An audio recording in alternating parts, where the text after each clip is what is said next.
जय श्री सीते।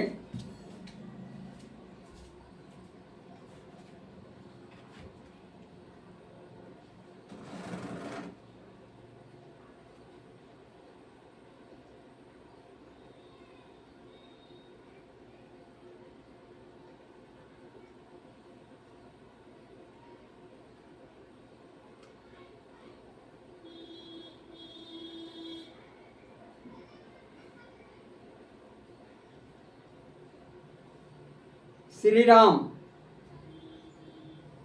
क्यों लिखा जाता है, इस शीर्षक से मैं आपको एक कथा सुना रहा हूँ। एक दिन की बात है, वशिष्ठ जी पुराणों की कथा सुना रहे थे। रामचंद्र और उनके पुत्र भी वहीं बैठे थे।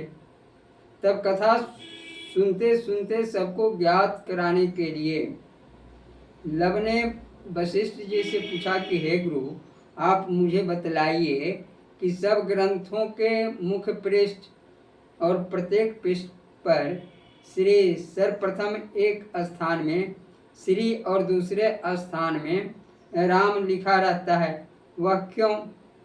इसका क्या कारण है? आप हमें यह बतलाने की कृपा कीजिए। लब के इस प्रश्न को सुनकर वशिष्ठ जी ने कहा, हे वत्स, यह तुमने अति उत्तम प्रश्न किया है। इससे अनेक जनों का संदेह निवृत्त हो जाएगा। सर्वप्रथम व्यास जी ने ही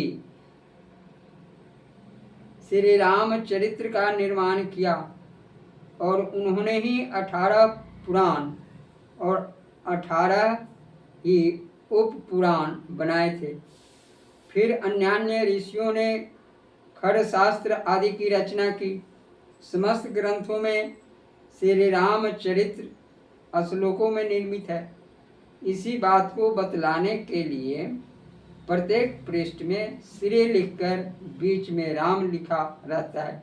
इससे संसारी जनों को यह सूचना प्राप्त होती है कि यह सारा ग्रंथ रामचरित्र के अंतर्गत ही है। ये बात प्रथम कारण तो मैंने कहा, अब दूसरा कारण भी कहता हूँ, सुनो।